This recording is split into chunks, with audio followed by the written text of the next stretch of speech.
Welcome to Reinventors and the Reinvent America series, where this week we're going to reinvent the food movement. We've got a really exceptional group pulled together here to look at the question of, like, how can a Silicon Valley mentality bring focus to the food movement and really move the ball on future food and agriculture policy looking ahead in the next few years here. This is a sweet spot, you could say, for this question.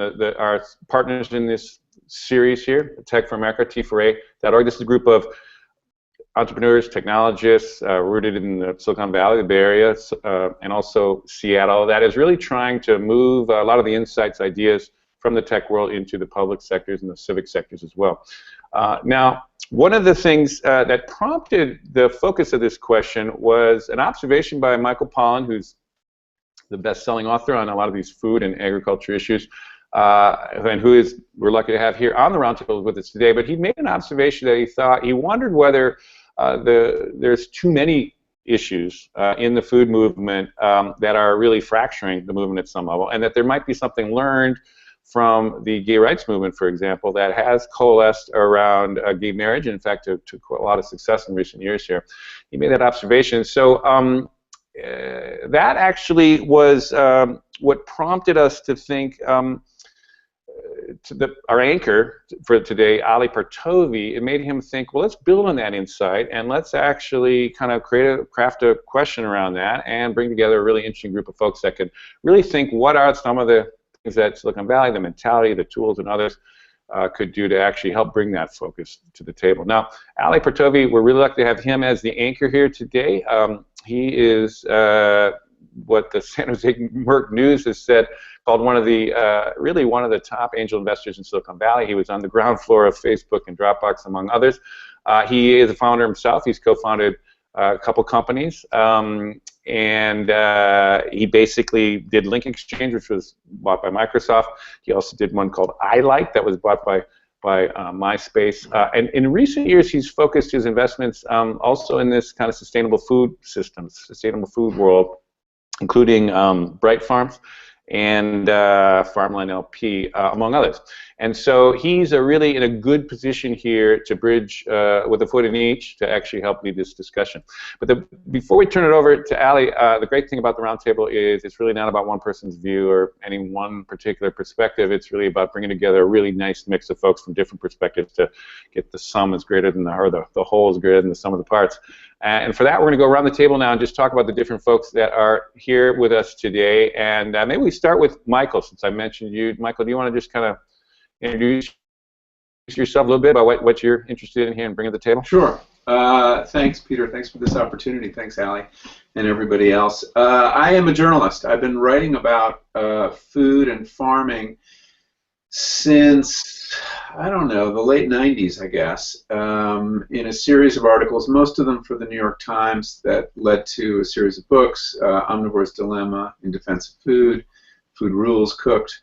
And I've been, very interested in the politics of food and how they've been changing. This phrase, the food movement, is a pretty new one, and it's an effort of will as much as a description of reality. There are people who would say, well, there is no food movement. It's a lot of threads that have certain things in common, but perhaps not that many. In looking at how to change the food movement, I think how to change the food system, which I think is the one thing we probably all agree on, is that it is ripe for change. There basically are two fundamental approaches that people take, and one is a consumer-driven approach, which is sometimes shorthanded as voting with your fork, and the other is a more political or policy-oriented approach. So far, I think, I would argue we've had a lot more success changing consumer opinion and getting consumers to drive change in the system. But there has been some progress on the policy front and needs to be a lot more, and that I call voting with your votes. So where to put our energies, I guess, is the question before me that I've been very interested in. I'm not sure the food movement needs more coherence, but that's kind of my suspicion. And but I'd be open to the argument that maybe it should be a big messy tent. Awesome, and good to have you here. Finally, we've been wanting to get you on the Roundtable for a long time. Debra, do you want to introduce yourself? Sure thing. Thanks for having me, everyone. So I'm Deb Eschmeyer, and I'm one of the co-founders of FoodCorps, which is a national service organization that places amazing young people into high-need schools to build out healthy school food environments. And I'm also a farmer in West Central Ohio. I have 22 acres with my husband of organic fruits and vegetables, but I grew up on a large dairy farm and grew corn and soybeans. So I have the perspective of all the various forms of agriculture that it takes to produce the food and fiber in the United States. And I'm really excited to converse with all of you today to figure out how we can reinvent the food movement. Love it. Ricardo.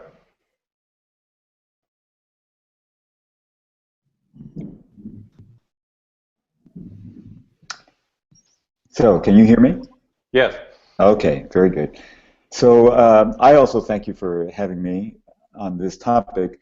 I am the director of the Food and Environment Program at the Union of Concerned Scientists based in Washington, D.C. And in our program, what we do is bring the scientific perspective to inform the policy approach that Michael referred as one of the two wings of mobilizing the energies and the interest of the food movement.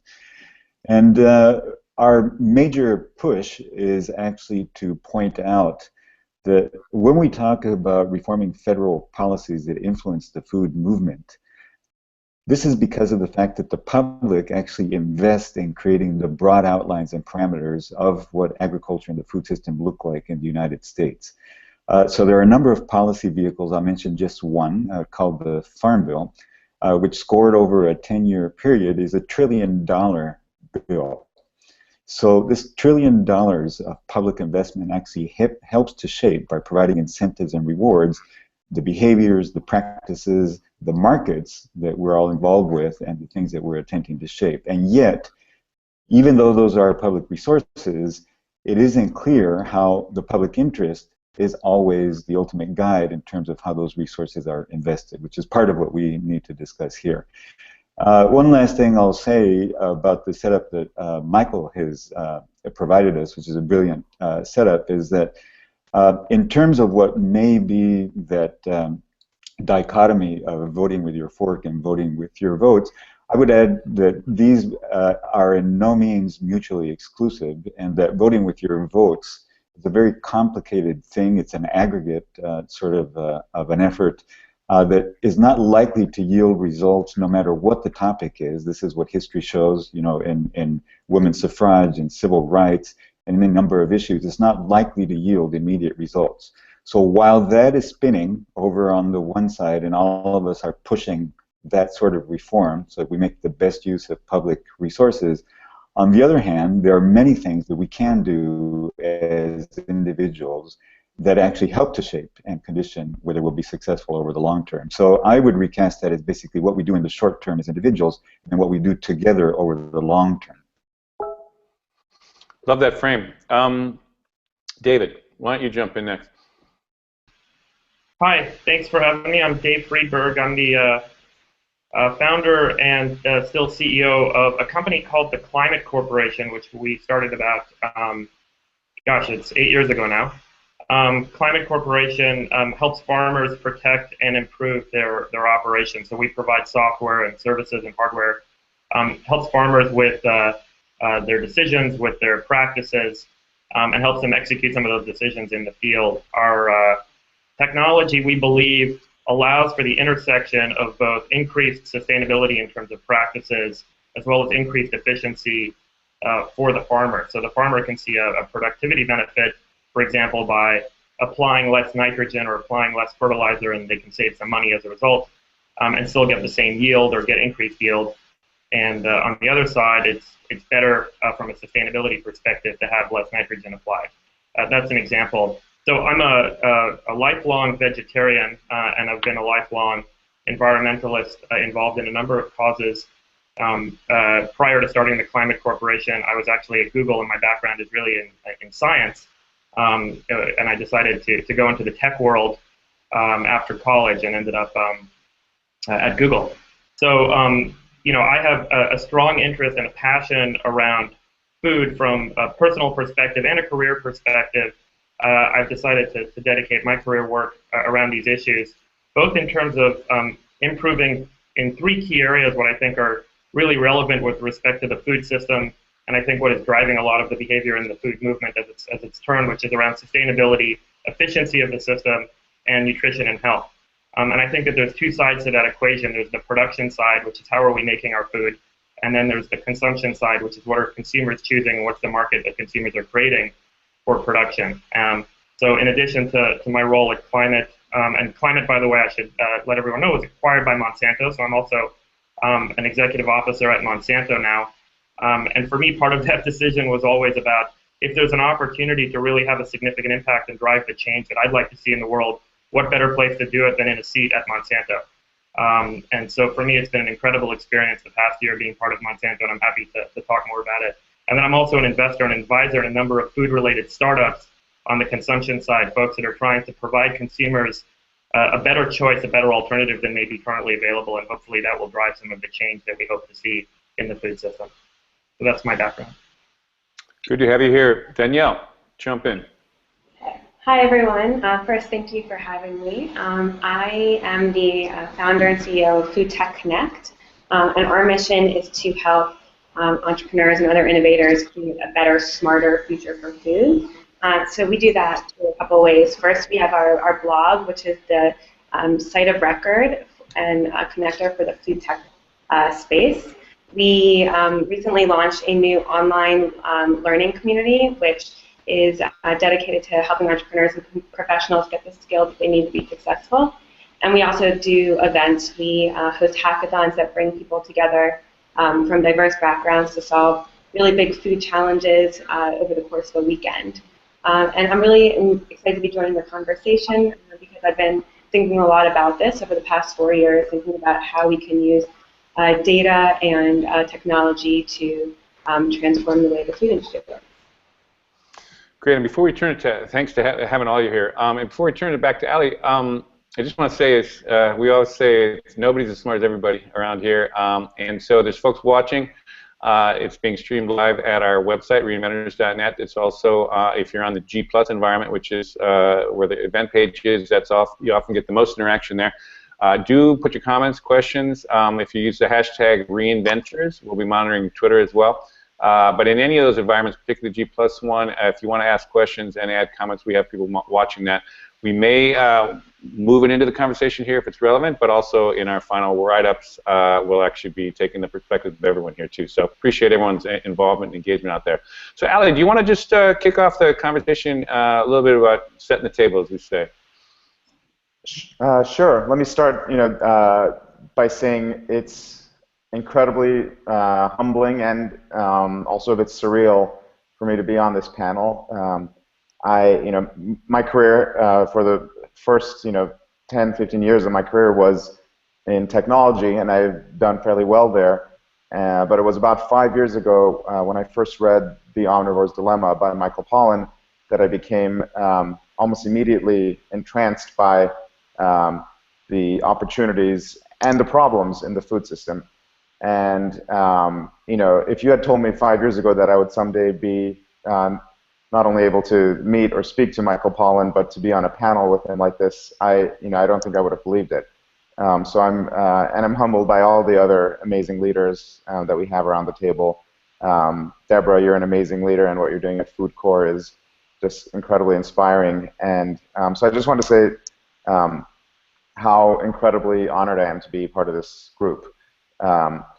So speaking of my own personal journey, as I mentioned, 5 years ago is when I began paying attention to the world of food and agriculture, and initially as a student and just reading about it and trying to learn more about what's working and what's not. And I've been for the past 5 years living kind of a bizarre existence with 1 foot in each world, and 1 foot in the tech world and 1 foot in the food world. And I think it's worth pointing out that these are 2 worlds that have a lot of good reasons to distrust each other and don't always get along. The tech world often views the sustainable food people as being, well, for one, anti-technology, and sometimes even anti-capitalism. And generally, there's often distrust there as to the, whether the sustainable food world is something, organic food, is that something that could ever feed the world, or is it something just for the liberal elite? At the same time, the sustainable food world often has good reason to distrust or have doubts about the technology world, because the technology world, for one, idolizes words like disrupt and hack, which are inherently sounds a bit negative, and there's often distrust about whether efforts to invent new food ideas are safe or healthy or have the consuming public's best interest in mind. And I think oftentimes the tech world can exhibit a level of hubris with respect to taking on sort of audacious goals, and I think all of these are things that we should be aware of from both sides and try to find common ground. And what I think, however, is that these two worlds actually do have a tremendous amount of common ground. Both the sustainable food movement and the technology world and Silicon Valley world are united by a willingness to, or rather the boldness to imagine a better world, to not be willing to settle for the status quo, and not to say, oh, just because this is the way it's always been done, this is the food system that our parents handed down to us, this must be the best food system we can have. So that willingness to imagine a better world, the courage to basically, not just complain about the status quo, but to go out and try to do something to change it, I think is something that should bring the two sides together. I think a big part of that, my own philosophy as an entrepreneur, is to, if you see something that's broken, well, think about what would it look like if we just started over, and let's question some of the assumptions that have led to where we've ended up, and see if any of those assumptions are no longer valid. Maybe there's a better way to do things. And I think the other thing that's somewhat common between the world of sustainable agriculture and the tech world is a real legitimate concern for climate change and sustainability. I think the people in the tech world are keenly aware of climate change and concerned about the human-created drivers of climate change, and are very much pro anything that would reverse it. And so I think sustainability is a very strong common link between these two worlds. So with respect to the idea of reimagining the food movement, I would agree with the statement Michael made. I think the tendency amongst sustainable food advocates is to think holistically and to bring up those 10 or 20 different facets to the food system that are all all have issues that could all be improved. But when you think that way and you list 10 or 20 things to work on, it can get very distracting and very difficult to find one lever to pull to make change. And likewise, it can really divide the audience and frankly, even divide the movement. And I think there's, what Silicon Valley can bring is not just technology itself, but a mentality that I think can be very applicable. So I am a technologist, but to me the word technology stems from the word technique, and technique just means doing things a new way. It doesn't necessarily mean introducing electronics or robotics or digital technology. It just means willingness to look and say, is there a better way of doing things? And I think that's certainly, for starters, something that resonates with the sustainable food world. But then the other thing that I think is a very strong part of the Silicon Valley mentality is to look for simple, elegant, focused solutions. So rather than coming up with something that has 20 different parts and cobbled together is an improvement, I think the elusive, seductive thing that a technologist looks for is there one thing that you can, in a simple and elegant way, make a better system that will accomplish a lot of change? And the goal there is to have leverage and scalability. To have, when you have a new technique that is simple and elegant, but that can be scaled to make the world a better place, that's when you really have the power to really impact the world. And by leverage, I think of the famous quote by Archimedes of "Give me a place to stand, and I can move the world." Meaning, if you find the right point of leverage, you could really change the world. Now, it's hard to know in advance what that point will be, but I think that should be. I would say it's more impactful to think of what are the individual leverage points that one could find that would have large-scale impact. So. I hope that's not too confusing or intangible, but I have some ideas of my own. But I'd love to hear what Michael's thoughts are, since he kind of opened that this kind of topic. Thank you, Ali. That was very provocative. I think that finding a single focus for the food movement is somewhat compromised or made difficult by the fact that people are in this movement for different reasons. I mean, there are people who are passionate about health, public health. There are people who are passionate about the environment. People that are passionate about the interests of farmers, and that they're not going to give up their worldview. They're to focus on an issue that isn't theirs. But I do think, to the extent that people can be galvanized around some sort of initiative, we don't have to give up the others. But the one you pick to lead with sort of brands your movement. And I think that this has been one of the perhaps negative effects of the emphasis on GMO labeling. There have been positive effects, too, of that. But it has, to the extent that that is where so much resource has gone in the last couple of years, it tends to brand the movement as perhaps hostile to technology, and the tone of that debate, I think, in some ways hasn't helped.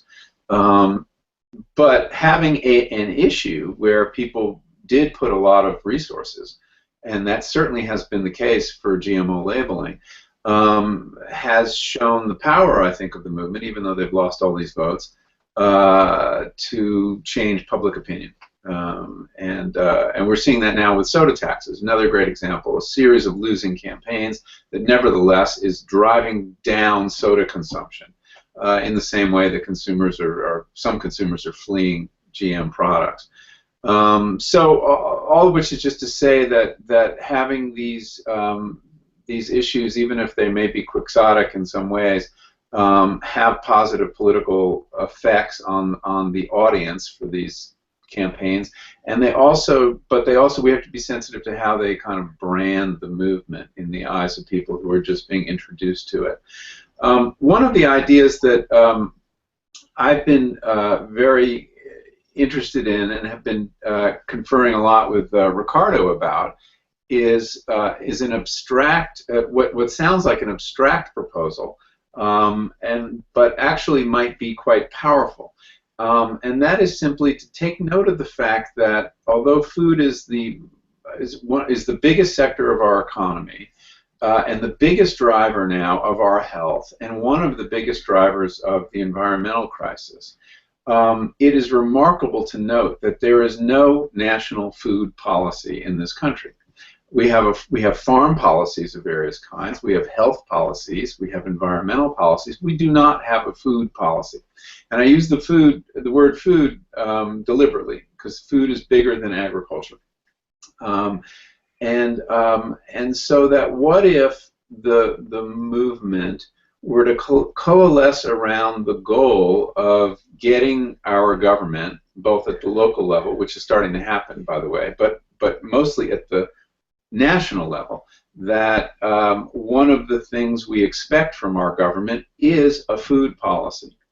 I think you'll see if you start gaming that out in your head, you start thinking, well, what would a food policy do? And I think as you start listing the things you'd expect a food policy to do, keep the population healthy, keep the land in good heart for the future,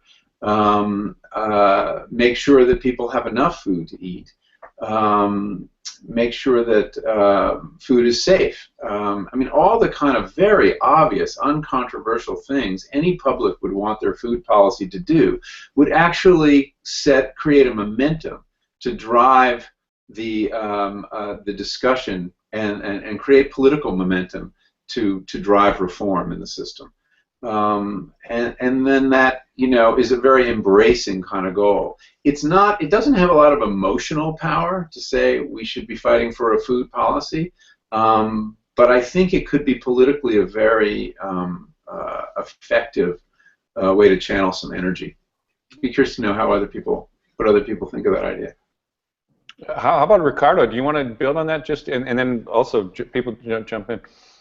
Ricardo? Sure. Well, as Michael has mentioned, he and a couple of other people and I have been discussing this idea. So we do have it fleshed out to a certain extent. And what I would like to do is to provide a little bit of context and also integrate Ali's comments with what Michael has just stated. Ali, you, I think, very appropriately wanted us to avoid focusing on technology as blinking lights and whirring motors, and asked us to think about the fact that one of the things that the tech culture uses to distinguish its approach is its mentality. And I could not agree more with that. And so we don't need to go into too many examples, but I just want to underscore that for me what you said meant that it's clear that folks in Silicon Valley and elsewhere who apply themselves to a particular issue really do bring coherence to what they're targeting. So they say, this is the issue, this is the problem, and let's think about this. And you actually think about all of the different tools, you think about the context, you think about the markets, you think about everything that needs to be considered and coordinated in order to achieve a breakthrough. So, and that approach is relentless. So it focuses on something that requires attention until there is a breakthrough. And I could not agree more that that's actually the distinguishing characteristics of the Silicon Valley approach. And then technology is the implementation of that mentality. It's how you take knowledge and your intent, and then you convert it into tools that actually allow you to achieve the objective that you've set for yourself. So to me, that's a very useful distinction. And the reason why I bring it up is that not always, but usually we find that technology is applied to what we might call hard problems. So to take a really simple example, it would be your watch is broken. And so it has physical parts. A watchmaker or an engineer can describe what each part does and what they're intended to do. You go find the broken part, you replace it, and usually you fix a broken system. And that is a hard system in the sense that no matter who the watchmaker is or the engineer who's looking at that system, they all would conclude that's actually what needed to be done. But in the kinds of issues that we're going to be discussing here this afternoon, we have something that is not like that. We have systems that are very much soft. It doesn't mean that you don't approach them with the same sort of analytical rigor and knowledge. In essence, what it means is this is a system that is so complex that when you get different expert watchmakers looking at it, they'll conclude very different things. They'll look at different parts, as Michael has said. And no single part will actually have a system-shifting effect, usually. And usually when you make an intervention in a system like that, no one can predict what the final outcome is going to be. Even if you know all the initial conditions, the system is so complex and there's so many interactions that you will be surprised, and therefore the best that you can do is iterate. So if you work with a hard system, you fix. If you work with a soft system, you iterate. You monitor, you change, and you keep improving the system rather than fixing it. So with that as context, this is what Michael is suggesting. One improvement would be to think about what the mentality is that we need to bring to the issue of the food system. So it's, first of all, making it so visible that we all agree that it is a thing. So for the majority of us, it's just what we do when we get hungry. So 3 times a day or so, we'll think, well, how much time do I have? What can I afford? What am I in the mood for? And that's the extent to which the majority of us will think about food. But food is complex in that we're all sitting here representing the fact that food will affect climate change, the well-being of human beings, the well-being of animals, the supply of natural resources that humanity will have now and in the future, and a number of things that are actually interrelated. And because federal policies actually do both have purview and responsibility as well as effect on all of these sorts of things, and as I've mentioned earlier, we invest in what federal policy does, then it makes sense to argue that there needs to be coherence in the public interest in terms of what the federal government does. So how to bring the mentality to a soft system that is so complex that we need all of us here to explain the different corners of the system to one another so we can sort of get a grasp of what we're talking about. And what I would like to suggest is that one of the most influential soft systems analysts that I know of, Danielle Meadows, actually said it's foolish in a system like this to try to find a single leverage point, one thing that you can do that's going to shift the system. She said the thing that you actually need to do to shift a complex system is not find parts, but actually you need to change the purpose of the system. If you change the purpose of the system, let me give you a strong argument here, from what it is right now, which is people are starving, we need to go all out in production because people are starving, and somehow if you produce more, not so many people are going to starve. So that sort of a frame is one purpose of the system, we might posit. But if instead we said something along the lines of what Michael has proposed, the purpose of the system should be well-being. So all people and all nature involved in producing our food should be better off as a result of our intervention and our activity. And arguably, that is not the case right now. The food system is exploited of nature and of people. And I would say that if we pursue those lines, if we're looking for common ground, there's no one who's going to say that we should exploit nature and people in order to eat well. And yet there's a vast difference between the ideal we all can agree on and the things that we actually do every day when we choose how we're going to eat, how we're going to produce, that actually do exploit nature and people. There's a big issue to fix there that involves public policy as well as individual priorities and behavior.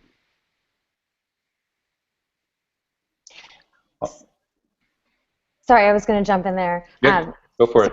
So Ricardo, no one can ever disagree with you. Everything that you said was eloquent and of course spot on. But what I think that our Silicon Valley friends have brought into this conversation about a safe, healthy, fair, green, affordable food system is actually around the frame of affordable. Like what does that mean? How do we measure it? So when the whole idea of what is our business case for this system, meaning what is the return on investment for ensuring that we build out this safe and healthy, fair, and affordable system. And this means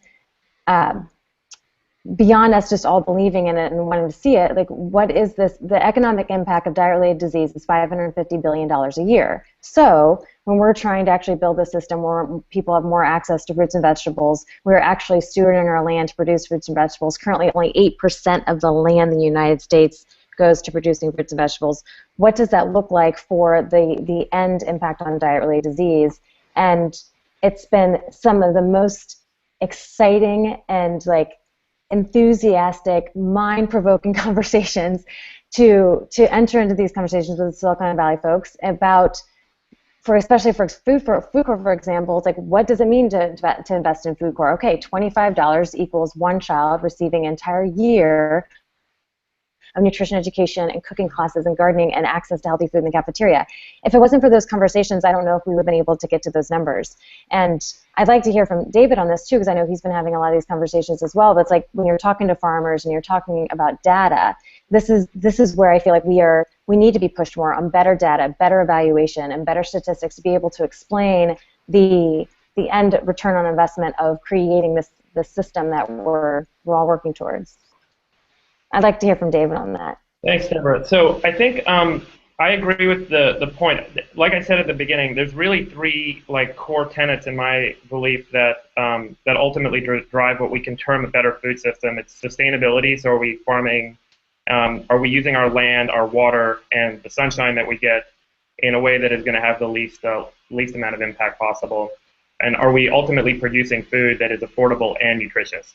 And that is, we always trade off one for the other at every point in the food system. And I don't think that the farmer's incentives align with the end product from that food system. That's just a fact. I spend enough time meeting with farmers. Their objective isn't necessarily to bring wholesome vegetables to the school in Detroit, their objective is to support their family.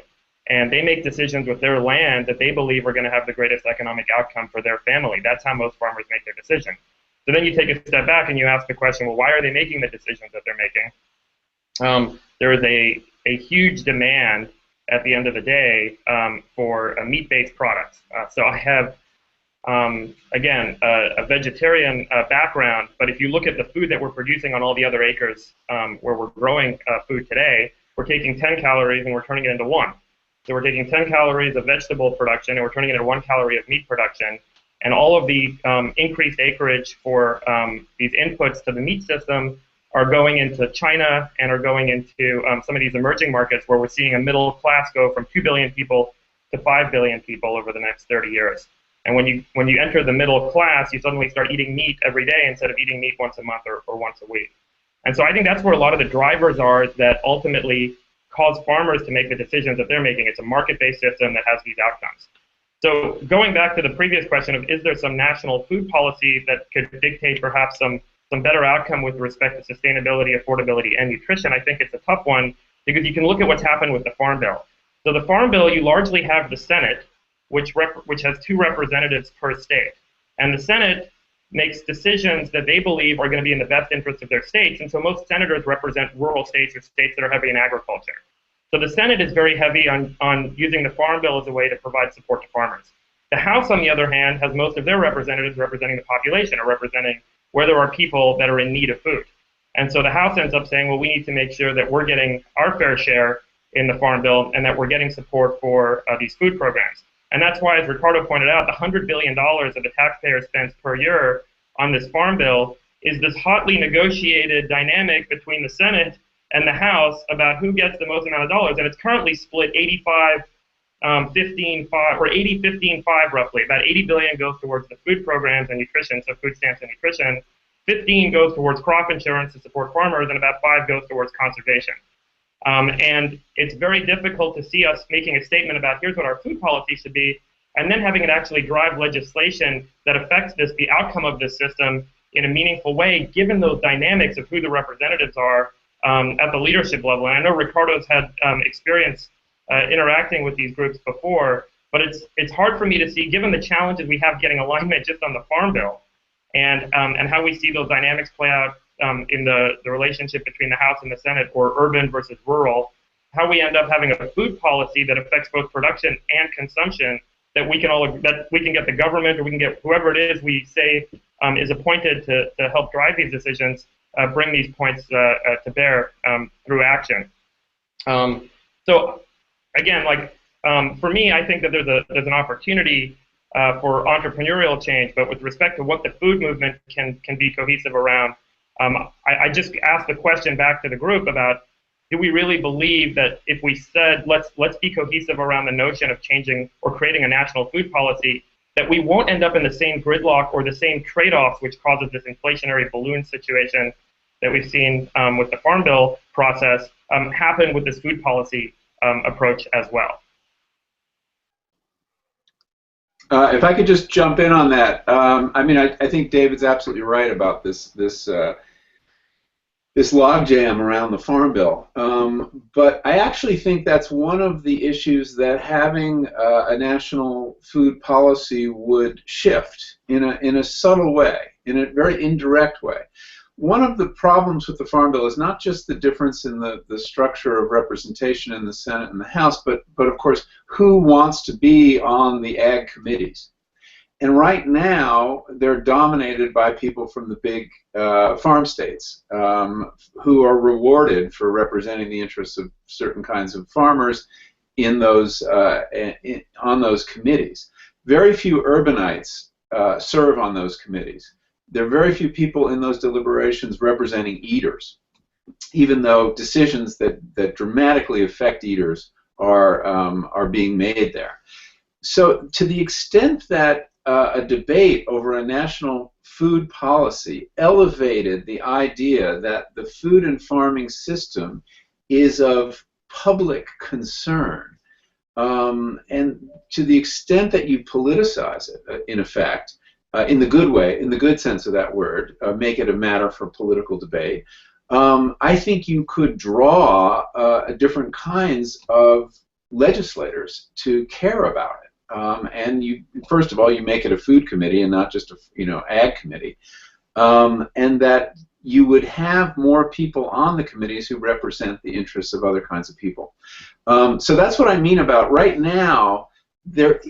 We're not in a free market around food. I mean, among the incentives driving those farmers that you're talking about are incentives that are coming to them from the government to grow this and not that, will ensure this and not that. I mean, there's a whole lot of, they make their decisions, yes, I agree, for the best interests of their family, but their menu of choices to some extent are dictated not just by the market but by the government and the farm programs. Whether it's you're talking about the conservation programs or crop subsidies or federal loans, guarantees, and those kind of things. So I do think that we're not going to be able to change the Farm Bill on the current set. It's one of those cases where the initial rules of the game dictate the outcome. And what I'm talking about is the potential, or what could we do to begin to change the initial rules of the game. So that's why I actually think there is some hope in raising the profile of this issue to a point where you don't just have people representing Iowa and California on this committee, but you have people representing, cities and eaters all over the country. If I can jump in on this, first of all, David, it's always just wonderful to hear you speak because I think your experience selling a service to the farmers has just made you so well informed and well versed about presenting that side of the world and their motivations. I would say, Michael, I agree. I mean, I think I read one of your articles a few years ago simply saying if it was just renamed from the Farm Bill to the Food Bill, simply renaming the name of the act would go a long way towards bringing new people into that conversation and raising the awareness and the dialogue. One of the things I'm wondering about, though, is when you talk about this idea of creating a national food policy, is it too abstract? So in that while it is definitely something that would cause change, is it too intangible for ordinary people to get excited about it and get riled up about it, and potentially change their votes about it or to act on it? And so it might not be, but I'm just wondering in general, to create a sense of movement, part of what you need is to have something focused and simple and very tangible that people can grab onto. And also ideally you have simple and winnable goals, short-term goals. So if you said, well, we want to have a food policy within the next 5 years, it just, no one would disagree, but I also think it's hard to get millions of people to jump on that bandwagon. I was thinking, though, an idea that I've heard many people bring up, and frankly it might have been you at some point, Michael, is one goal might be to inject a food-related question into the presidential debates for the upcoming presidential election. That's, the time frame on that is not very long-term, it's not very short-term, but it's kind of a medium-term time frame. And, simply having one question in the debate may not seem like it's a huge point of leverage, but it is essentially a step towards what you guys have both talked about, that to reframe the dialogue about America's policy from just being a farm bill to being a food bill, and from being focused just on the narrow interests of certain groups to the universal interests of anybody who eats food. So anyway, I have some different ideas of my own as to what are more short-term or actionable things, so I want to get back to them. But I also would love to hear from Danielle, who hasn't had a chance to speak in a little while.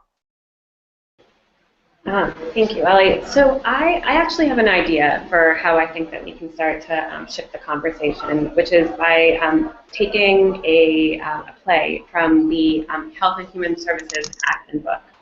So they brought in a CTO, they brought in Todd Park, who came in and he said, I am going to be the CTO and the entrepreneur in residence, and I'm going to completely innovate the way that the Health and Human Services works. He came in, his whole job was to figure out how they could use data and technology to improve the health of the country. And I think that we need a CTO for the USDA to do the same thing for us. So the role that this person could play coming into the USDA and totally, starting to think about how they can restructure, how they can improve data collection to inform decision making and policies, how they can invest in supporting a culture of entrepreneurship and cross-departmental collaboration by bringing in entrepreneurs and other people from outside the agency to infuse new ideas into what's going on in the USDA. And there is a playbook that's worked. Todd Park, although they didn't end up using the initial version of data.gov and healthcare.gov, and it didn't go so well with the initial launch. That has completely revolutionized the way that healthcare works, and it will for a very long time. We'll start to see the ripple effects of healthcare.gov, and we are actually really uniquely positioned to be able to do something like this right now because there's a lot of support. So last year I had the pleasure to speak at the the G8 conference on open agricultural data. And Secretary of Agriculture Tom Vilsack, he kicked off the conference by saying that data is the future of agriculture and that the USDA was launching a big commitment to opening up data. At the same time, you have all of these large companies, every big food CPG company, they are making huge investments in open innovation, in incubating new ideas, investing in entrepreneurs. And so there's this willingness, this general interest in opening up data, improving operations, and just investing in innovation. And so going back to the point that Debra made earlier, I think that there's this real, everyone realizes that the business of food is changing quite significantly, that the economics are changing, and that by using an innovation and an economic play, that maybe we can start to shift the conversation and it becomes something that's a little bit less polarizing.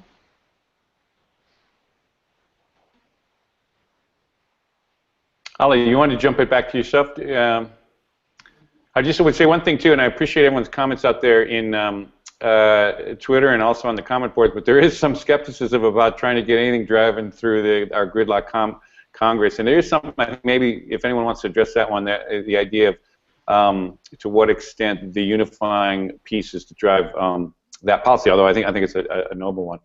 There is some concern knowing that nothing else is getting done. Can I just quickly address that? Yeah, go ahead, Michael. Yeah, the idea of a national food policy as a proposal is one that you don't need Congress for. You start it with the president, and basically it is something he can do. He can convene a council, a White House council, to develop a national food policy without asking anyone, and collect principles on which that should be based, and just put it out there for debate. And that, this is not a short-term fix. This is not you write a policy. I'm not talking about a bill. I'm talking about a policy, and you submit it to Congress and pass it through Congress. This is something that I think Obama could do in the way he's working to tackle climate change without, strictly from the executive point of view. So it's a proposal I think that takes full account for the current uselessness of Congress. That's very funny. Yeah, so I would certainly agree with that. Although I was also wondering, Michael, whether it would actually another sort of actionable goal or measurable goal would be the creation of a food committee within Congress that would, I guess, require a little bit more congressional help. But that seems like another thing where rather than having a specific actual policy outcome, simply trying to get the conversation elevated to the point where people are discussing it, I think, is a big goal. And likewise with what you said with the policy, merely getting the conversation started at a national level, I think, would accomplish a lot. And we may end up finding that conversation has vastly differing points of view, but at least having the points of view articulated in an open way and with an eye to the general public interest rather than just narrow interests, I think would really help things. Yeah, and I understand the impatience with working through government, which is part of the Silicon Valley mentality, by the way. But I think it's part of that mentality that we need to take a good hard look at, because we already have a food system that, to a large extent, is the result of federal policies. And I'm very interested in building an alternative food system and just kind of ignoring all that. The challenge there is that it will benefit the wealthy, those who can afford alternative kinds of food, more than everyone. So I don't think we have a choice to ignore the government on this as much as we might like to. So what you just mentioned about impatience. Let me describe from a different part of my world. One of the things I've done in the past 2 years, more in the tech space, has been with my twin brother. I co-founded a nonprofit called Code.org. Code.org has nothing to do with food at all. It's an organization to promote computer science education. And the opportunity we saw was to reform every school in America to teach computer science. When we started 2 years ago, less than 1 out of 10 schools in America taught computer science. And this is a change that required policy change at the state level, policy change at the federal level, but also creating of curriculum and training of teachers. We have not completely solved the problem, but I would say we've accomplished more in 2 years than many nonprofits accomplish in 10 years. We've had laws passed in 15 states. We now have a federal bill that has more sponsors in both House and Senate than any other education bill on the floor. And perhaps most importantly, we've more than tripled, I think almost quadrupled, the number of classrooms teaching computer science in the country. And we've had 1 out of 3 American students spend at least 1 hour doing the hour of code, a concept we came up with to try to bring wider awareness to computer science. The reason I bring up all this is I think there's a benefit to having, well, certainly you want to have patience with a sort of long-term outcome in mind, but if you can come up with things that have the potential to galvanize a large population rapidly, and you could get there faster, it's worth trying for that. And one element of what's been successful for Code.org has been focusing on state-level legislative victories first and building up towards federal victories, just because it's often easier to get things done at the state level. And then another big part is finding a way to frame it so that ordinary people can jump on board and have something they can do and act on, easily. For us, it started with watch this 5-minute video or sign a petition. We then produced the next thing was do the hour of code, which is an hour-long commitment, but we made something that was fun and game-like for people to do, on their computer or their tablet. And this has all been part of building a movement that I would say within a few more years, I think we will have changed. We would have solved the problem that we set out to solve. Unfortunately, the food system is not nearly as easy, but frankly, 2 years ago, if we had told somebody we wanted to reform the US public education system to add a completely new academic subject into every school, most people would have also said that that's not going to happen, that the education system is also incredibly complicated. So I feel like it is possible, and one shouldn't throw up one's hands and say that it can't be done. But just to add to that, Ali, I'm curious, that is incredibly successful. So what can we learn from that? Like, what frame was successful for building that state policy? And, like, was it an economic analysis of how many jobs were created after an hour of code? Like, what actually made the impact possible so quickly? So it's a lot of things. I'll be the first to admit that the problem that Code.org was created to tackle is an easier one. In a lot of ways, it has felt like kicking a ball downhill because there has not been much opposition. There's not some kind of vested interest in the status quo where people's jobs or profits are, vested in, the closest thing would be if there were a calculus lobby, which there isn't. Essentially. So yeah. Having said that, we have had an enormous amount of just informing people and making them less intimidated or helping people feel comfortable with something that they've historically found to be, mysterious and inaccessible to them. So putting a approachable face on computer science is a big challenge. And then also just getting across basic misinformation, where people have assumed X when the reality is Y. And I think there is a lot of that applies to the food world, in that people have assumptions that, for good reasons, but that are often wrong. So when you buy organic produce and you see that the price tag is twice as much as the price tag of the inorganic option, you make an assumption that, oh, organic must be way more expensive to produce and therefore could never feed the world. That's a natural leap to make. But in reality, it might simply be that the acreage devoted to organic agriculture in the United States is so much less than the acreage devoted to inorganic agriculture. It's a supply issue. If the supply of organic is less, the price of it will be higher, even if the cost was lower. And there are many fruits and vegetables where organic techniques actually yield more per acre than inorganic. Yet, because they're not being practiced widely enough yet, the price of organic is higher because of supply and demand. The demand is growing faster than the supply. And another common faulty assumption is the assumption that our industrial ag system, for all of its potential ills, is at least incredibly efficient.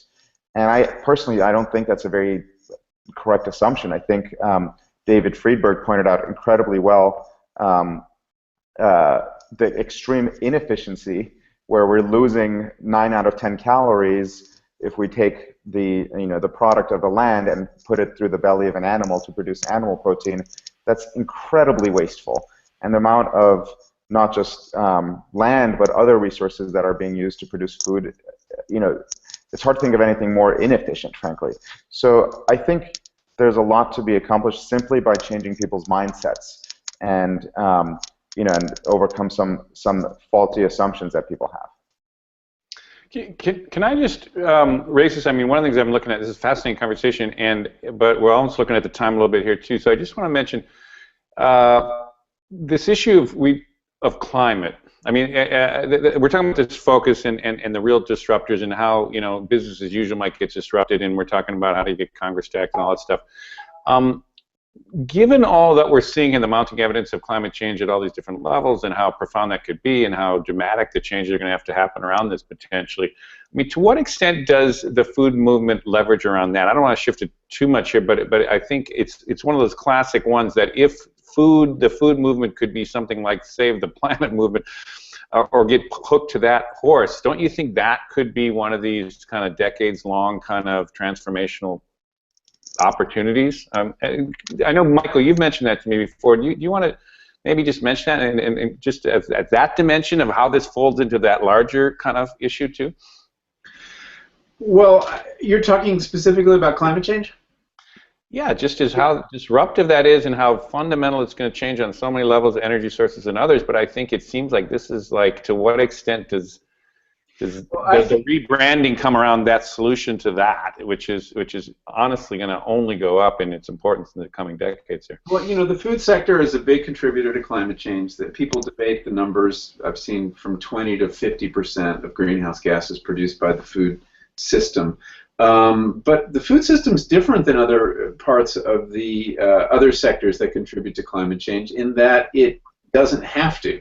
And that it has the potential to actually push things in the other direction. About a third of all the carbon in the atmosphere today was originally in soils, not as coal and oil, but as soil, humus. And sustainable farming, we know now, can return large amounts of that carbon to the soil.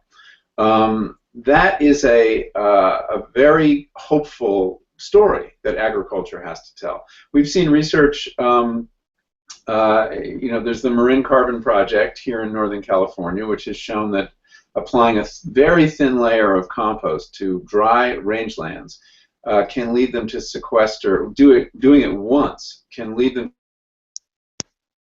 to sequester more of carbon per year indefinitely. Because of the inoculation, they don't know exactly why, but inoculating the soil microbiome and stimulating plant growth.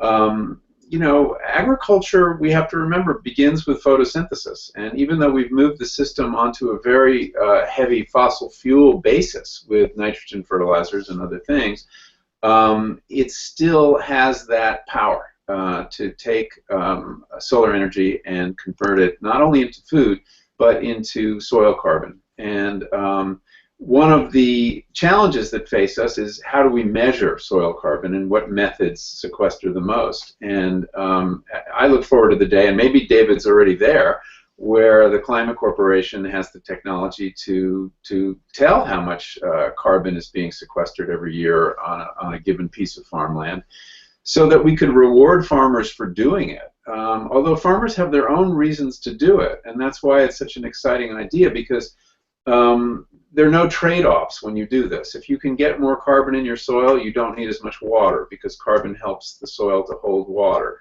It increases the productivity of your land.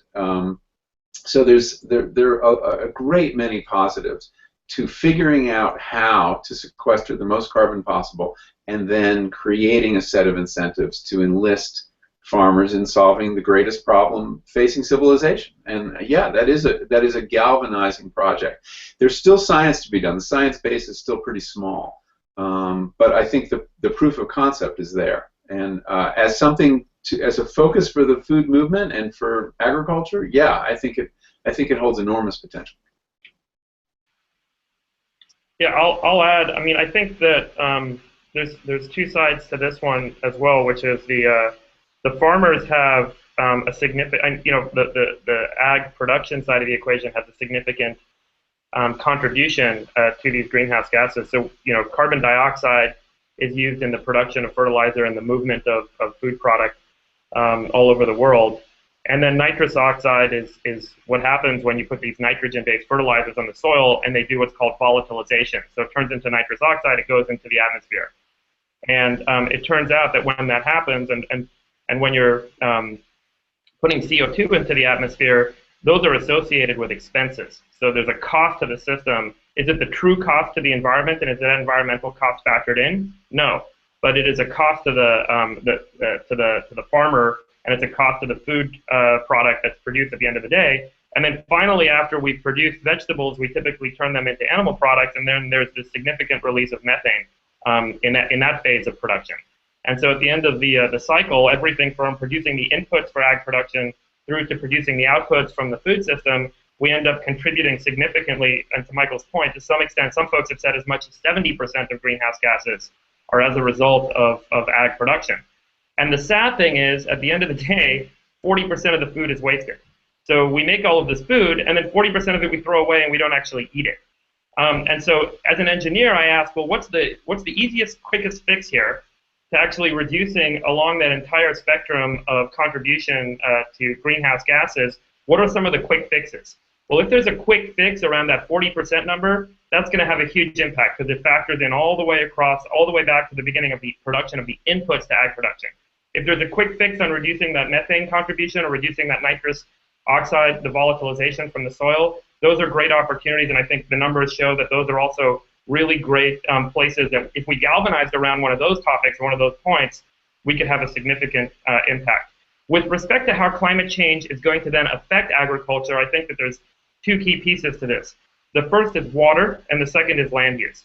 With land use, it's a tougher question, because what's going to happen with respect to land use is there's going to be challenges and opportunities. So we're already seeing the production belt in the United States move north into Canada, and we're seeing this in Eastern Europe as well, where as a result of a warming climate, areas that we used to be able to farm effectively in western Kansas, for example, we're not getting the appropriate number of heat units, and we're not able to farm as productively as we once did, whereas parts of Canada, they're now changing their crop rotation, and they're introducing these higher return, higher production cropping systems. And so there's going to be challenges and opportunities. It's hard to galvanize around an opportunity with respect to land use, but I think that it's very obvious that there's a significant opportunity and risk around water. And we don't price water today. And we don't price water on a national level, on a federal level, on a global level. and we're already starting to see the challenges. This is where wars are going to happen over the next century. It's where policy debate, we're already seeing it in California. The Central Valley is dry, and they're trying to pump water from elsewhere, and the places that they're trying to pump water from, they're getting state assembly and state legislature to make decisions that are adverse to the folks from where they're pumping the water from. And aquifers that sit underneath some people's land is being used to water other people's land. So there's a significant opportunity to saying, well, look, we can't just use water as freely as we have in the past, and water is also significantly used in livestock production, and perhaps thinking about some galvanizing effort around water use. But in my opinion, going from that ag production side and looking at everything from the production of inputs all the way through to the production of livestock and figuring out what's the true cost and how can we have the quickest, most effective impact, I think, around waste and around production practices. And we're already starting to hear, I'm hearing it a lot, farmers are concerned, and the truth is that there is going to be, at some point in the next 10 years or so, some legislation that will be proposed around the application of nitrogen-based fertilizers and the ability to just freely apply them at your discretion. And there will be restriction and regulation around that. So perhaps that's being addressed in the natural system of things.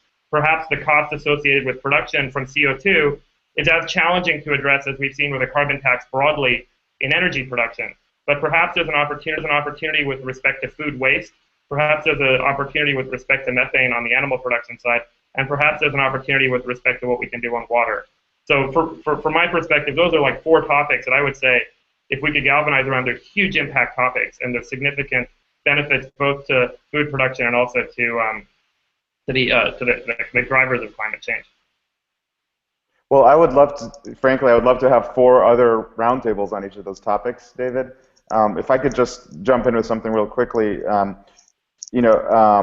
Michael, I really love what you were talking about when you mentioned that the carbon used to be in the soil, and I think part of the problem is that the way we have seen the food system, especially of the United States, shift over the past 50 years has broken some really efficient natural cycles that had been in existence for millions of years before. The nitrogen cycle and the carbon cycle are things that we all studied in school, and kids are even still today being taught that nitrogen comes from the ground, goes through a plant into an animal, and ends up being pooped and ends up back in the ground. Whereas in reality, the way we're actually farming most of the land in the United States is to produce nitrogen a different way, which has both resource extraction issues on one side and emissions at the other side. However, David, what you said I think is incredibly promising, which is that there's actually costs to doing that might make it less economical, and that and likewise what Michael said, that having more carbon in the soil is actually of economic benefit. And so that to me gives hope that there's a market-driven solution, that it's just actually potentially more profitable to do things in a way that requires fewer inputs and has fewer outputs and puts carbon into the soil, making your land more valuable for the long run. And so so I'm personally always more excited when there is a market-based solution. As many of you know, actually I'm involved in one of these market-based solutions. It's a real estate fund called Farmland LP, which buys cropland, converts it to well-managed pasture, increases the efficiency of the nutrient use, and in doing so, it doubles or triples the profitability of the land. So I'm all for letting the invisible hand solve the problem by itself. I think the issue, though, is that in a lot of ways, as Michael pointed out earlier, the government is obstructing the invisible hand and pushing it into some different direction that makes less sense. One specific topic that is a passion of mine that I wanted to bring up in this context is antibiotics use in livestock. I feel like the use of antibiotics in factory farms is something that's propping up an otherwise incredibly inefficient system, and it's in a way that's extremely, I think, deleterious to public health, and and just frankly, I'd say almost an emergency waiting to happen. There's a reason why antibiotics use for humans is limited. You can't just buy antibiotics and administer them to your kids daily as a part of some kind of health or diet regimen. There's a reason we have laws preventing you from doing that. as a human, if you want to consume antibiotics, you need a prescription. And to me, I think it's really bizarre that as a farmer, to give antibiotics to your farm animals, you're subject to a different, or rather lack of regulation compared to as a human wanting to administer it to your children or to yourself. And that's giving a certain type of farming an enormous unfair advantage, essentially, and it's propping up a system that is, in many other ways, that would be much less economical by enabling them to do something that, frankly, is, I think, really bad for the public health. So, can I just jump in for a sec? Sure. To add a couple points. First, I can't believe you guys are still talking about the invisible hand. I thought that was long ago discredited. But on the nitrogen issue, Walmart, which has been very interested in reducing its carbon footprint, as you know, did a study of where is their biggest contributors to climate change, to greenhouse gases. And to their surprise, and to my surprise, they discovered it was the nitrogen fertilizer being applied to the corn crop that was at the base of their food chain and general product chain. Bigger than their transportation network, bigger than heating all their stores, was that nitrogen. So I agree with David that that is a really important driver of climate change that we don't pay nearly enough attention to and needs to be addressed. I agree with you, Ali, on antibiotics, and it is it's one of those issues, though, that perhaps like a food policy is hard to generate passion around. It's a kind of, if you talk to consumers, they don't like the idea of antibiotics in their food, but what they don't like is the idea they're eating antibiotics, and that's not really the public health problem that we're talking about. It's indirect, and you need you have to be concerned about public health in the abstract when you care about antibiotics in livestock. But it is a very important issue. It is one of those leverage points, I think, on animal agriculture, and other good things would come from banning it. But there too, there's more work. Consumers are doing more work to move the needle on that than the Obama administration, which recently put in a voluntary, fairly toothless rule on that subject. So Michael, what you said about public health, I totally agree. I'm wondering though if there's a new opportunity now where there's a lot of public health concerns around Ebola. Clearly, people do care about public health. If it's framed a certain way. And I wonder if it's possible to turn, given the similarity between Ebola and E. coli, the phonetic similarity, if it's possible to turn the attention towards Ebola towards the, even more impending crisis at our doors of E. coli. And you can almost imagine, instead of talking about antibiotics, talk about E. coli medicine, and use the word E. coli to basically seize people's obsession with Ebola, and people do have concern for public health, but put it towards something constructive.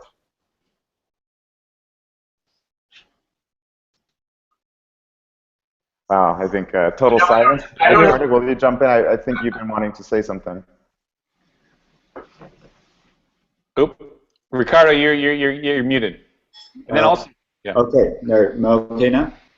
Okay, so one thing that strikes me about the direction of the conversation is that the atmosphere and climate change, by definition, is about integration.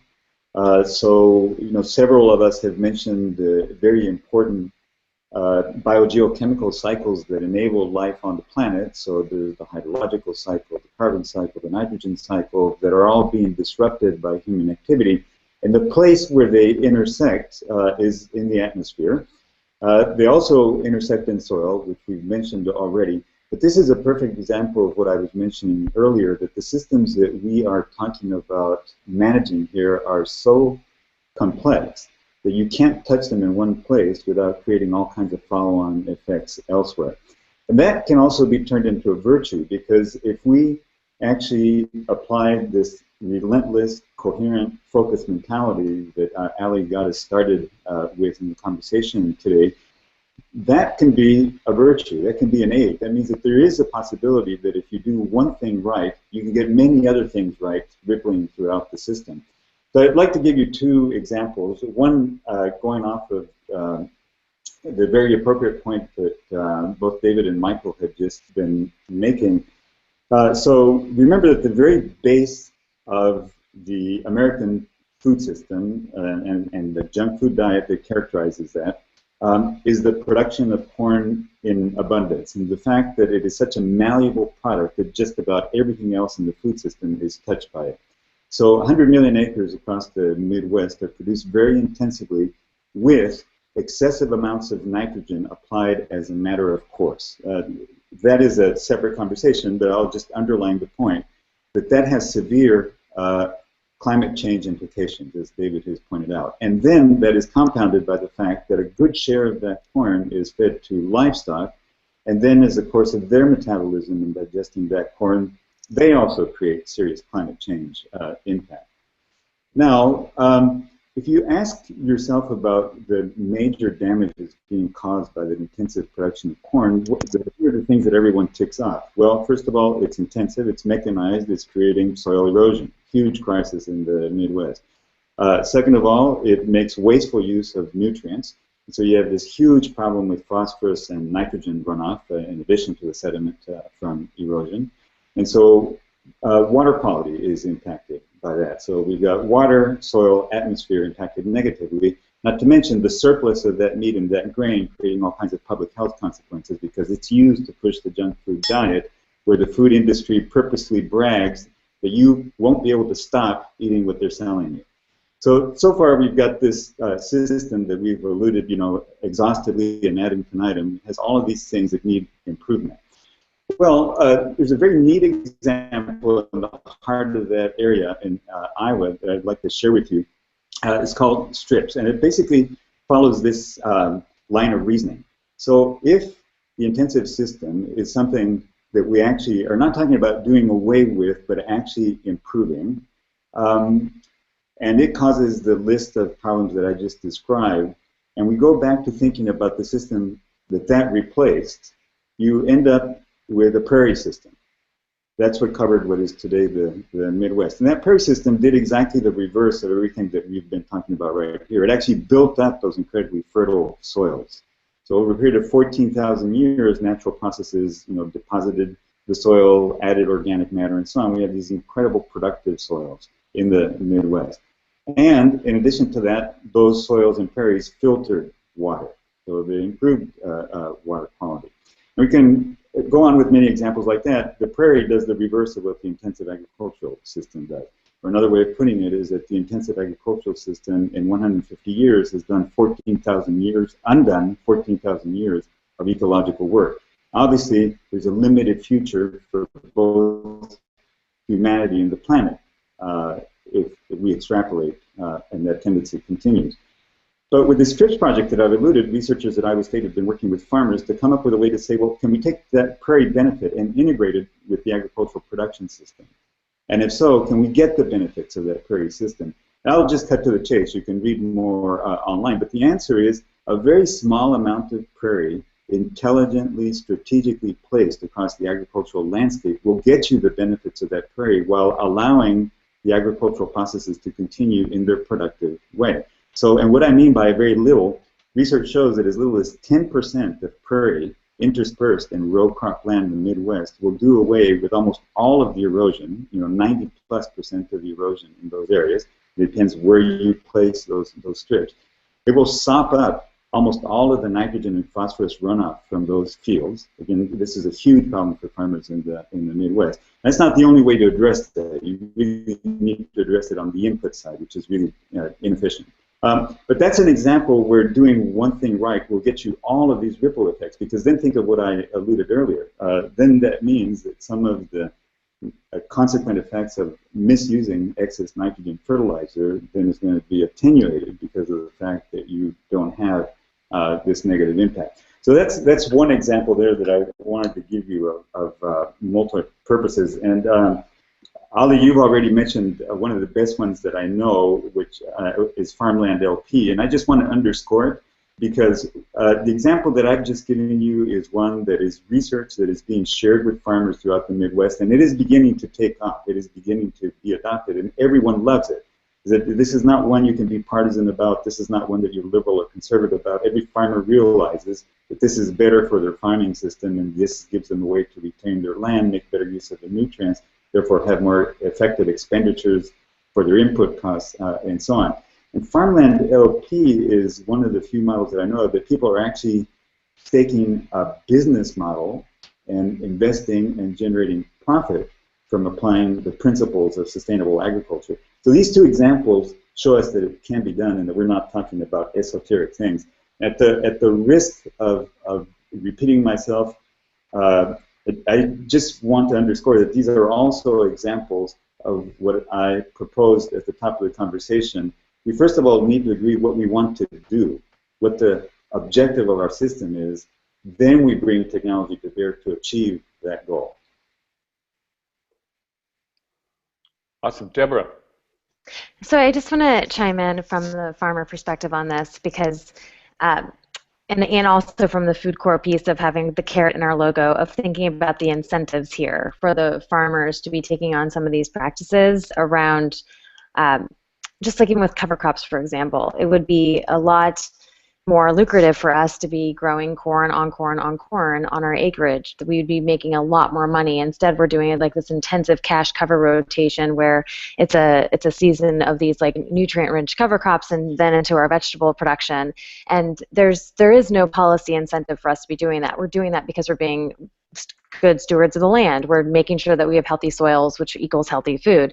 And this goes into thinking about like just for the larger conversation about what can we be creating that are simple incentives for farmers to be better stewards of the land, and taking the amazing mentality of entrepreneurism that we get from the Silicon Valley friends into the social good and making the business case for why these incentives are necessary based off of science and why this is good for this finite resource. So I just want to put that plug out there for farmers, is that for economically, I should be planting corn on corn on corn. But because of what I believe in growing and what I'm basing my science knowledge of healthy soil, I'm going into this cover crop rotation.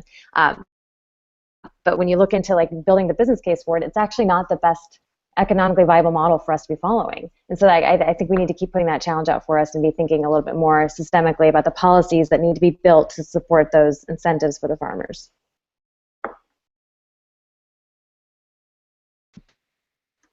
If I could hop in just to make a real brief point to follow up on that, Debra, I think that's brilliant, and I know that a lot of farmers either do or would want to do, as you're saying right now. You know, as one more example of how getting one thing right could help us do many things right, let me just propose a rational approach to what we're talking about here.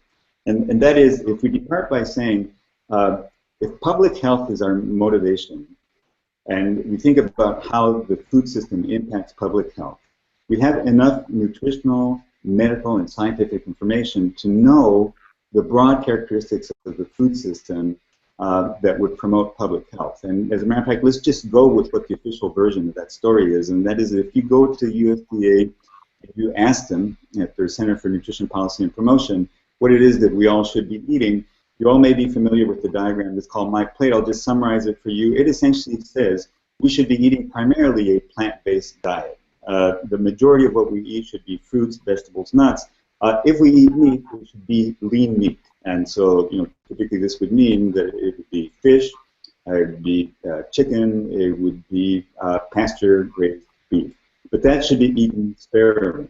Now, here's the rational part of this. If then you say, this is what our official food recommendation is, are our official agriculture production policies supporting that? In other words, do our policies go to producing primarily a plant-based diet and lean meat? And currently, they don't. So then take it to the policies actually incentivize the opposite of that, a meat featuring diet.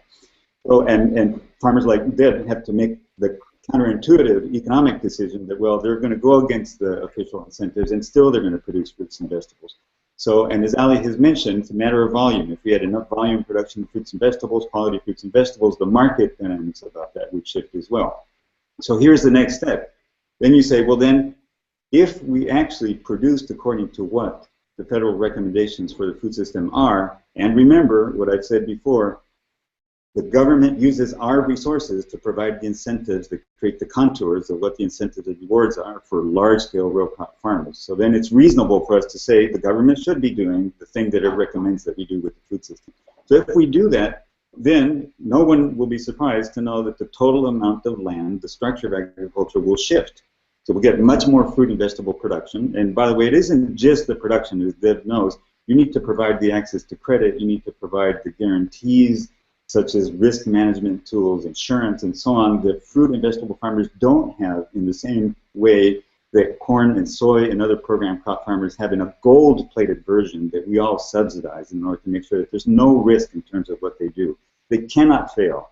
Whether it's market failure, whether it's natural disasters, they cannot fail. We guarantee it. So if you just ask that logical question, what would the system look like if we shifted to meet the federal dietary recommendations? If you just ask for consistency between what one corner of the same department is doing over one end of the building and what they're doing on the other end of the building, you get a dramatically different system. So you get more fruits and vegetables, less row crop land, therefore less nutrient application, therefore less erosion, therefore less meat production, therefore less climate change impact, all for doing one thing right. So there's ways in which we can do this, but if we just appeal to reason and then ask, what is distorting reason in the federal process, which is the business of organizations like mine. And this has been lengthy enough, so I'll just leave it at that. All right. Well, that's a nice way to check, and it's just pulled together in a way that really does tie the beginning to the end here. So we are coming to the very end here, and so we're going to have to just go around a last time here. I think Debra gave her last kind of section there, but let's just go around quickly, a minute just of your thoughts on what do you think did come out of this conversation, and is there something that really does bring this focus the way we set off to think about what is the focus and what could be next. Danielle, did you want to go first? Sure. Building off of what Ricardo was just saying, I think it's really interesting. I'm in a lot of conversations often with large companies that are thinking about how they're going to shift in the future and how they're going to meet consumer demand or eater demand for better products. And the availability of supply is a huge constraint for them. And so I think it's interesting when I say, well, have you thought about shifting where your lobbying dollars are going? And they hadn't made that connection that where their lobbying dollars go actually hamper their ability to meet eater demand. And so it's actually hampering their, it's hurting their profits, and their profits are falling. So I think that's one really important part, is to start making that connection for people about the agricultural policies and the ability to actually meet this demand, this increasing eater demand. So I would say that the two things that I took away from the conversation are that one thing that's going to be very important is having more inclusive discussions with everyone that's involved, all the different stakeholders, and having open discussions about what a better future might look like, and getting everyone around the table and to be included in that conversation, so making it a little bit less polarizing than it is currently. And then what I would add is that I think that we need to empower the USDA to support others in creating market-based solutions, because they are this central hub for food and farming. They do manage so much data and all of the policies, and I know that there are a lot of people within the agency that want to see change, but they don't necessarily have the tools to do that. Okay, Michael, do you want to do your last comment here, and as our final words, thinking about your concept? Yeah, I mean, I would like to return to something I said at the beginning and something that we just heard from Ricardo, which is the absence of a national food policy is what allows us to have this incoherence. While we know what the dietary goals should be, we have my plate, we're actually encouraging the food system to produce exactly the kind of food that we know we shouldn't be eating. We are, in effect, subsidizing both sides in the war on type 2 diabetes, where we're paying farmers to grow high fructose corn syrup, and we're paying the costs of insulin pumps at the same time. And so that's what you need policy for, to make that impossible to justify in Washington. So I'll leave you with that thought. Awesome. Thanks for being there. David. I think the conversation just underscores how complex the set of issues are that are related to this system that this perceived system that we call the food system. And it's obviously a pretty challenging set of topics. I think going back to what I pointed out earlier, when I look at the food that consumers eat, there are three costs associated with that food. There is the environmental cost, or the cost associated with the sustainability of that production, all the way from the beginning all the way through to what was produced and what the consumer purchased. There is the monetary cost, which is very transparent. It's the dollars that they're spending. And there's the nutritional cost, which is what's the long-term effects on their health and on their well-being. And I think that the sustainability cost, or the environmental cost, and the nutrition cost are less transparent than the monetary cost. It's exactly why the things that are typically the cheapest are those that have the worst environmental impact or have the worst nutrition for us. And I wonder if there, in trying to meld all these conversations, is there some policy-based approach and some entrepreneurial-based approach that can try and bring greater transparency into that system, or perhaps create a better alignment or a set of incentives around how that system delivers what to the consumer, so that when the consumer makes a purchase, they're not just making the purchase based on the monetary decision, but perhaps that monetary decision begins to account for or factor into the environmental cost and the nutritional cost, or perhaps that becomes more transparent at the end of the day. And perhaps if that were the case, it would create the appropriate incentive, because then consumers would be making the appropriate choices for the rest of the food system, whether it's the production of consumer goods or the production of agricultural products that the consumer good companies purchase, or all the way through to the inputs. It will create the incentive for the rest of that system to make the most appropriate choices, because there will then be market forces that will drive those outcomes, and you can get significant leverage out of that approach. So I think that it would take a combination perhaps of something similar to what Michael's alluding to, some sort of national food policy, and it would then create some sort of entrepreneurial incentives to drive the change that will ultimately reduce the environmental footprint, improve the nutritional output, and hopefully give consumers better alternatives than they have today. So it's been a long walkabout in this hour and a half. I appreciate the opportunity to be a part of it. Thanks. Awesome. And Allie with a final wrap, and then I know we got to keep it tight here, but as anchor, give us your last words. Oop, you're on mute, sorry. First, I wanted to, again, thank everybody for joining. This has been an incredibly surreal and wonderful opportunity for me to share this, this dialogue with you guys. I feel at the end of this hour and a half, it's really been more of the beginning of a conversation than a conclusive solution. I think we've, we're tackling tough problems, and I feel across the board we've done more to identify problems than solutions. That being said, I feel excited because I think bringing the two worlds of sustainable food and Silicon Valley together it's a great conversation to start, and it's starting that conversation and bringing these two worlds together is for me very uplifting as a potential way of moving towards solutions. Going back to what I had said at the beginning and what Ricardo also reiterated, for me, the word Silicon Valley has two meanings.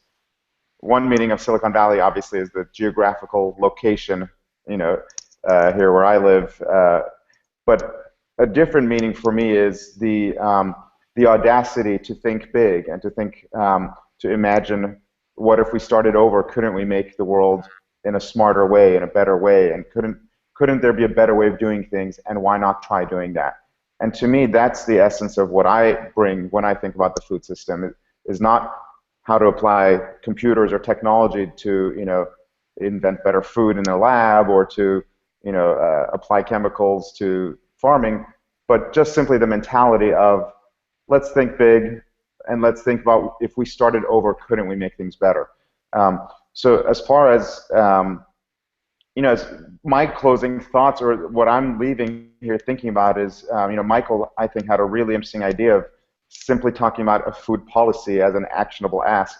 I feel like there might be a possible fusion between Michael's idea and what I was saying about antibiotics, in that, my thoughts about E. coli, the antibiotics issue could be used as the tangible thing to get people to start asking, to motivate people to start asking for a coherent food policy. And that could be kind of a way to actually build a movement similar to the things I did with code.org. So I think this is more something to leave her thinking about, but that's my main takeaway from this. And great, and it was an awesome roundtable, and we do have to close now. I will say this, we're going to do an edited version, 10-minute version of this, a little trailer, 2-minute version. We'll have write-ups on this. We'll have the best of the social media and all the comments that you've been doing out there. It's been a great churning of comments and questions out there. We'll take the best of that and package that in our final package, which will be done in by Monday next week. Anyhow, thanks for everyone on the roundtable here. It's an awesome group, great conversation, and I think we did move the ball, so thank you to everyone here. Thank you. Thank you. Bye-bye.